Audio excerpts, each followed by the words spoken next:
ये मंच से इंडस्ट्रियल को बदनाम किया गया, कुछ एलिगेशन लगाए गए, इसको लेके क्या कहेंगे? सबसे पहले तो मैं मेरे डिजिटल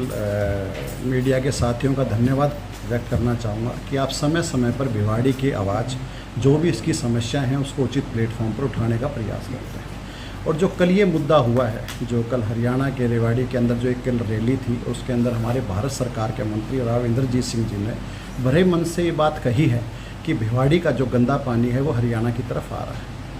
जबकि भिवाड़ी के अंदर उद्योगों का जो भी पानी है, हमारे यहाँ पे ऑलरेडी CTP 10 MLD का बना हुआ है, और जितना भी भिवाड़ी इंडस्ट्रीज़ का पानी है वो क्लोज कंडूट पाइप के थ्रू सारा CTP पर जाता है, और CTP से वो पानी ट्रीट होकर वापसी इंडस्ट्रीज़ को चला जाता है। और जहाँ तक बात है हरियाणा में पानी जाने की, हो सकता है पहले के वर्षों में कभी इस तरीके की समस्या रही हो, लेकिन आज की तारीख के अंदर भिवाड़ी की इंडस्ट्रीज़ का एक बूंद पानी भी बाहर नहीं जाता है। और जहाँ तक बात है राजस्थान के अंदर पानी की समस्या को लेकर, क्योंकि ये एक नेचुरल स्लोप है 14 मीटर का हरियाणा की तरफ, और जो भी बारिश का पानी है वो नेचुरल स्लोप के तहत हरियाणा के अंदर जाता है। और NHI की एक गाइडलाइन है, उस गाइडलाइन के तहत ये क्लियर उन्होंने मेंशन किया हुआ अपनी गाइडलाइन के अंदर कि किसी भी NHI के अंदर जो नेशनल हाईवे है उसके ऊपर कोई भी अवैध निर्माण नहीं किया जा सकता।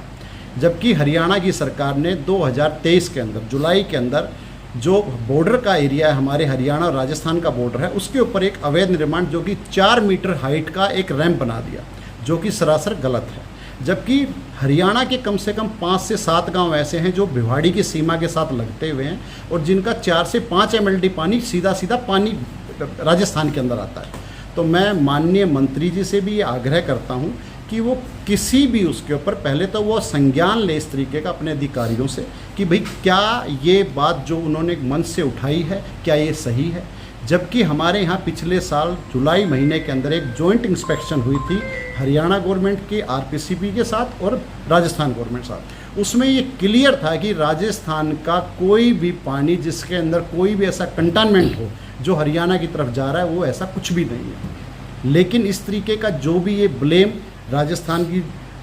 भिवाड़ी के अंदर लगाया जा रहा है वो सरासर गलत है। बिल्कुल अध्यक्ष साहब, हमने बड़ी दुर्भाग्य की बात है भिवाड़ी के लिए, जिस जनप्रतिनिधि को हमने बड़े चाव से चुना था कि एकास के साथ चुना था कि भिवाड़ी का कुछ उद्धार होगा, वो मंच पे मौजूद होते हैं और अपना पक्ष भी नहीं रख पाते इंडस्ट्रियल को लेकर। देखिए, ये तो मैं नहीं कह सकता, लेकिन महाराज जी समय समय पर अपनी बात को बिल्कुल ऊपर तक पहुंचाने का प्रयास करते हैं। उन्होंने पहले भी इस बात को उठाया था कि भाई हम इस रैंप को जल्दी से जल्दी हटवा देंगे। आज की तारीख में हमारे वार्ड नंबर 1 के पार्षद हैं हवा सिंह जी, उन्होंने एक पिटीशन फाइल की हुई है कोर्ट के अंदर, जिसके अंदर भिवाड़ी की सभी एसोसिएशंस और सभी सहयोगी संस्थाएं उसके अंदर शामिल हैं, और उसकी डेट लग भी चुकी है। अभी 24 जुलाई की उसकी डेट है। देखते हैं, उसके अंदर NHI ने खुद ही ये कहा है कि भाई हम इस रैंप को हटाने के लिए प्रयासरत हैं, और वो खुद एक एफिडेविट कोर्ट के अंदर फाइल कर रहे हैं। अध्यक्ष जी क्या कहेंगे कि जब ये चुनाव हुए तो जो यहाँ से विधायक जी हैं उस समय वो चुनाव में देखिए, महाराज जी और भूपेंद्र जी हमारे बहुत ही आदरणीय, और हमारे भूपेंद्र जी मंत्री मेरे बहुत स्ट्रॉन्ग मंत्री हैं, और उनका प्रयास है, क्योंकि कुछ समस्याएं ऐसी होती हैं जो बहुत जल्दी सॉल्व नहीं होती, जिनका प्रयास लॉन्ग टर्म में होता है, और उसी का ये प्रयास है कि 34 MLD का एक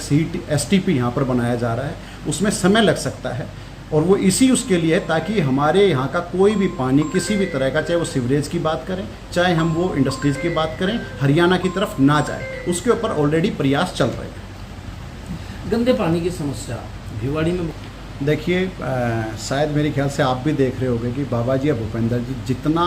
पूर्व के अंदर जो भी यहाँ से चुने हुए प्रतिनिधि थे, शायद इतने दौरे उन्होंने नहीं किए जितने कि ये लोगों के बीच में रहते हैं। और इनका पूरा प्रयास है कि यहाँ की जनता की जो भी समस्याएं हैं, चाहे वो औद्योगिक क्षेत्र को लेके हैं, चाहे वो यहाँ पे रेजिडेंशियल क्षेत्र को लेके, उन समस्याओं का समाधान निकालने का प्रयास उनकी तरफ से किया जा रहा है। लेकिन हो सकता है उसके अंदर कुछ समय लग रहा हो, लेकिन इस पर हमें पूरी उम्मीद है कि उनके माध्यम से जो भी हमारी यहाँ की समस्याएं वो जल्दी उनका समाधान हो जाए। बिल्कुल कह सकते हैं कि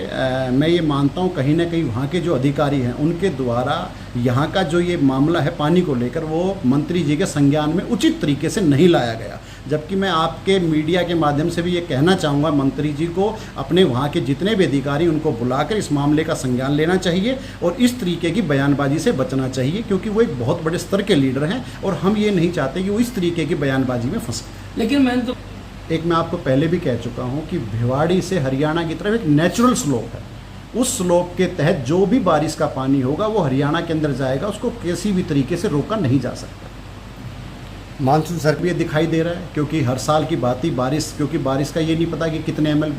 पानी बरसेगा, तो उसके हिसाब से प्रयास किए जा रहे हैं। सभी जो नाले हैं उनकी सफाई का, क्योंकि हम भी समय समय पर इस बात को उठा रहे हैं कि नालों की सफाई समय पे हो जानी चाहिए, उसी को लेकर आगे हम प्रयासरत हैं और सरकार भी पूरी तरीके से संजीदगी दिखाते हुए इस पर काम कर रही है। वर्तमान के जनप्रतिनिधियों से पूरी तरीके से आश्वस्त हैं क्योंकि हमारे माननीय मंत्री भूपेंद्र सिंह यादव जी एक बहुत ही स्ट्रॉन्ग लीडर हैं और आज की तारीख में हम ये मानते हैं शायद सेंटर के अंदर मोदी जी और अमित शाह जी के बाद किसी का नंबर आता है तो हमारे भूपेंद्र जी का आता है और वो भिवाड़ी को लेके बहुत ही संजीदगी से काम भी कर रहे हैं। समय समय पर आपके माध्यम से भी वो कई मीटिंग्सों के अंदर वो रखते हैं कि भिवाड़ी की एक रूपरेखा तैयार की जा रही है, किस तरीके से हम भिवाड़ी का विकास कर सकते हैं और हमें पूरी उम्मीद है कि आने वाले समय में भिवाड़ी राजस्थान के मानचित्र पर एक बहुत ही बढ़िया ढंग से एक बहुत बड़ा शहर के रूप में विकसित होगा। Thank you sir.